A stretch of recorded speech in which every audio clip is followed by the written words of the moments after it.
Hey, my name is Vashlos. Thanks for tuning in to another video, and I would like to bring to your attention another update for my Poison Galvanic Thunder-Finder for Path of Exiles 3.24 Necropolis League. So let's go ahead and get to talking about some of those updates.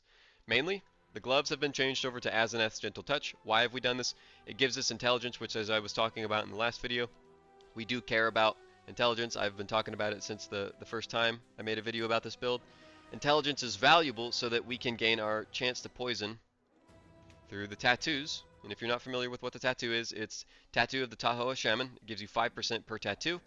So you need a rather handsome amount of intelligence, or else you're just not going to be able to reach that without using something else like Chance to Poison, a Dendrobait, so on and so forth.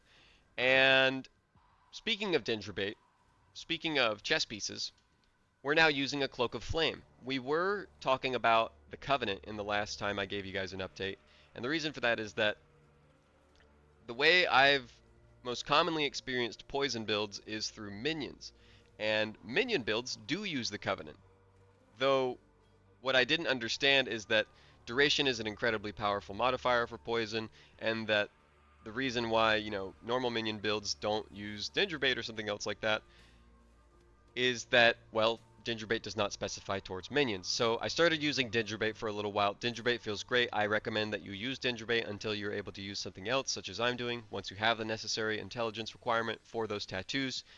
And the main reason why I'm not using a Dendrobait for the damage instead of Cloak of Flame is that, well, it's really like a two-part reason. One, I don't really want to invest further into dexterity to get full use out of Dendrobait. Dendrobait has a 300 dexterity modifier to where if you reach that threshold, you gain increased damage with poison. I just don't really like using items if they have like half functionality or if they're losing parts of what they do in total. I don't know. Not to say that I'm always going to operate under that basis. As you could see with Mind of the Council, I was perfectly happy just using a single tagline from that item because I thought it was so cool. But yeah, I'm digressing a little bit. We're also using a Vol's Vision. This is insane, especially if you're not using any corrupted items. 400 life regeneration per second is nothing to sneeze at defensively, especially because we're using Petrified Blood, as we were before. We have basically 1,000 life regeneration per second. Especially once Herald of Thunder is up and running, it is actually 1,000 life per second. So super powerful defensive value when paired with Petrified Blood. You can use anything, though, for the helmet slot. You could use a rare, you can use another unique item. I mean, for goodness sake, you can even use a Glimpse of Chaos, and your resistances are still going to be totally fine. Especially if you got yourself, what's it called? Survivalist. Or if you were to pick up a Brutal Restraint that gives you cold resistance somewhere. And you're also going to see here that I'm using the Trader. I'm not using a Quicksilver Flask anymore, and the reason for that is that I want to use Taste of Hate, but I don't want to invest further into passive points for increased Flask effect duration, or I don't want to buy a super expensive Taste of Hate. I don't even want you to buy a super expensive Taste of Hate. I would much prefer that you just get a regular Taste of Hate, pick up the Trader, and then boom, you probably have permanent uptime of your triple flask setup. What else? We crafted ourselves a Perandus Pact. What we have here is one that grants increased chaos damage per nearby passive point allocated, and that's quite a lot. It's like 1, 2, 3, 4, 5, 6, 7, 8, 9, 10, 11, 12, 13, 14 times 6. What is that? 60 plus 24, 84% increased chaos damage, guys. That's a nice jewel. Other jewels that we've been considering are Balance of Terror, as well as Blood Notch. Blood Notch is kind of on the after, or on like the back burners, because it's inconsistent with the gear setup we have currently. If we wanted it to be 100% consistent, we could drop one of our Storm Secrets and pick up, what's it called? Valerium? It's like a ring that makes it so your stun threshold is based off of your energy shield instead.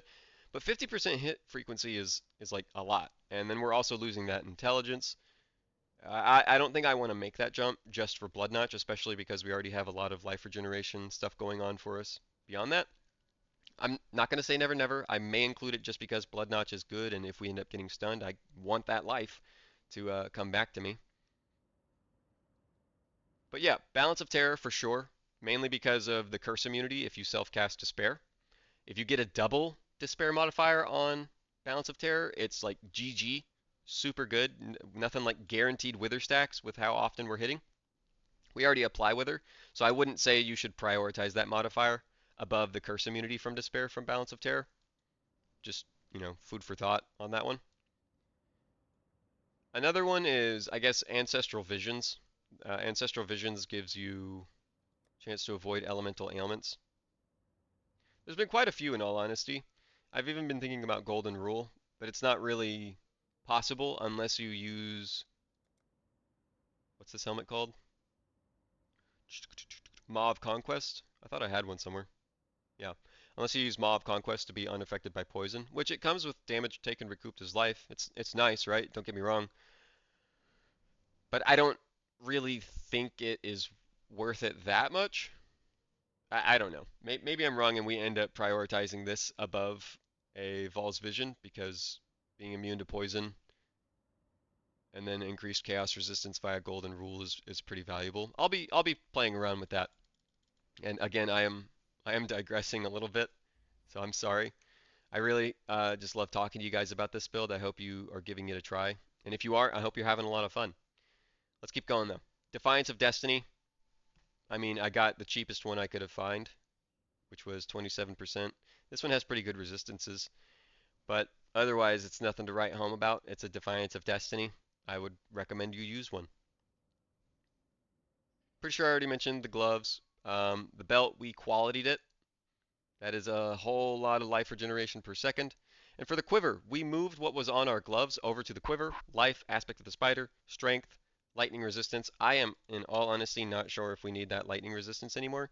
You will need that lightning resistance if you choose to do a glimpse of chaos with like malediction or something. But I wouldn't say it's necessary at all. You could even instead change that over to chaos resistance with the self-poison tech that I just talked about with the helmet of Maw of Conquest. And then you could swap out fire resistance on the boots, and then that would be chaos resistance as well, and you'd probably be chaos resistance capped. Thinking. Already talked about the flasks. Using a taste of hate. I guess I should talk to you about where we're headed now. Oh yeah, we picked up a mastery where recover 4% of your life whenever you use a flask. It's super nice, especially with how often we're using our flasks. It just, anywhere we can get recovery without over investing. Like I would say for one passive point, I'm happy to spend that. But to reach Circle of Life, I'm not really happy to spend another 3 passive points since I've already got Infused Flesh. That may not be like a perfect example, but hopefully it gives you a little bit of a window into how I think when I'm making my builds. Another digression. I'm sorry. Where are we going with the build? As you can see, I have a passive point right here for some mana headed towards this cluster socket, and it's really just going to be progressing some of the levels so that we can pick up an additional near identical cluster jewel. One with Unwavering Evil, Wicked Paul, Unholy Grace. If you can force Unholy Grace to the bottom instead of Unwavering Evil, that would be nice, but I'm not sure what notable would do that at this time. I'm sorry. And then we will probably pick up 2 medium cluster jewels, one with Dark Messenger, one with Self-Fulfilling Prophecy. Why do we care about Self-Fulfilling Prophecy? It's so that we have higher uptime for Elemental Overload, since our Herald of Thunder does not inherently have a chance to critically strike. Where is it? Yeah, as you can see, all the top taglines, it says cooldown time, cast time, reservation, levels, gem type, and none of it says critical strike chance. So we have to apply that through our cluster jewels. I have heard from reputable sources that the magic number is 3% base critical strike chance with all of the increased hit frequency we have planned. So that's what we're working towards. And I guess I should talk to you about some of the gem socket changes. Nothing's changed in the bow. We're still using lightning arrow for our big shocks. We use an additional accuracy. I don't know if I had that in the 6 link before, but additional accuracy, it just makes it so we can hit when we expect to hit and when we want to shock something. We have shock on demand. We don't want to be missing something and right-clicking over and over and hoping that a shock eventually applies. Still using the 3-link Petrified Blood with Enlighten. Despair is going to be self-cast.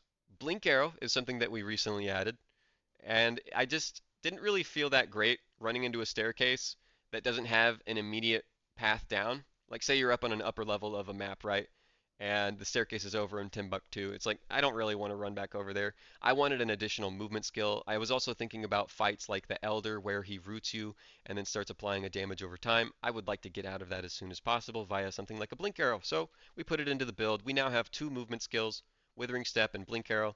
They don't interfere with each other, other than if you use Withering Step and then Blink Arrow, it's going to cancel Withering Step.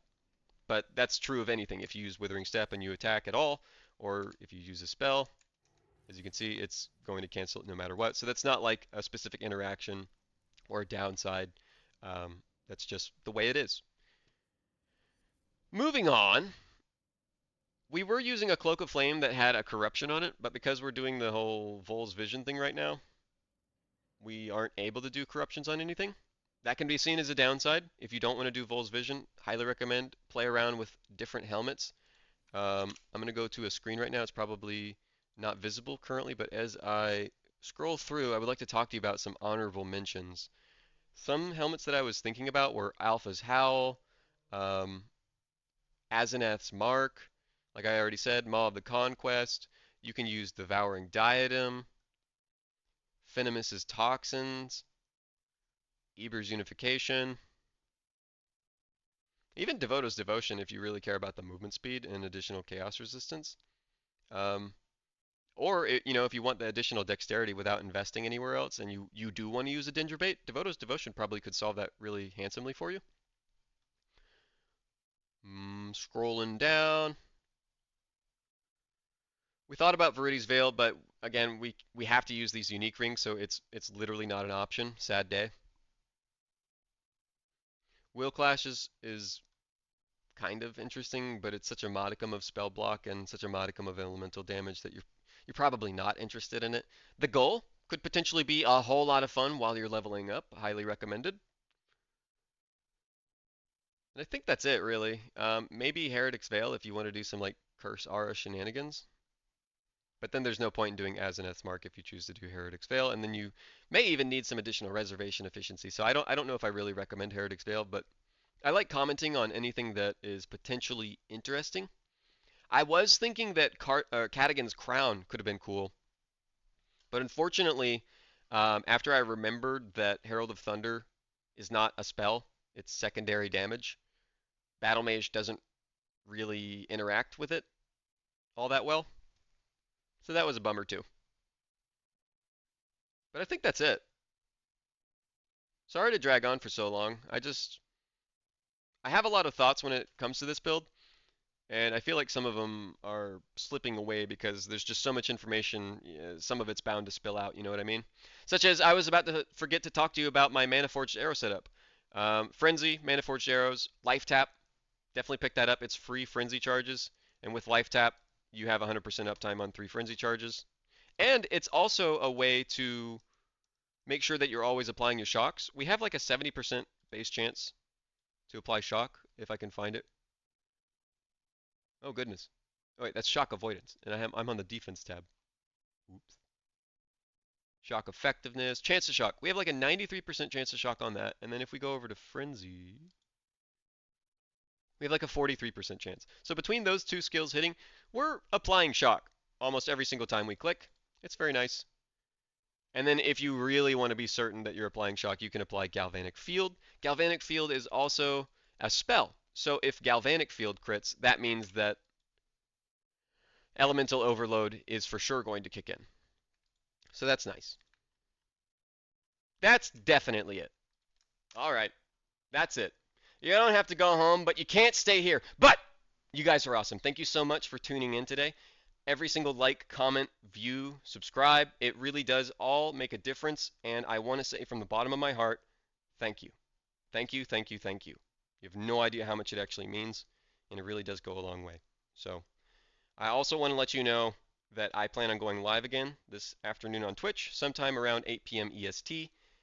And I'll give a heads up in the community Discord, usually like 10 to 30 minutes before I plan on doing so. And I also want to say just how much I enjoy talking to you guys about my builds on Path of Exile. Even further, I want to say how much I enjoy talking to you about video games in general, whether it's World of Warcraft, Path of Exile, Old School RuneScape, League of Legends, Valheim, whatever game I find myself spending time on, there's a big chance that I want to talk to you guys about it, and I genuinely look forward to doing so every time I have another idea pop up into my head. So I can't wait until the next idea pops up. I can't wait until the next video, and I hope you're looking forward to it as well. Peace out, and stay safe, everyone. Catch you next time.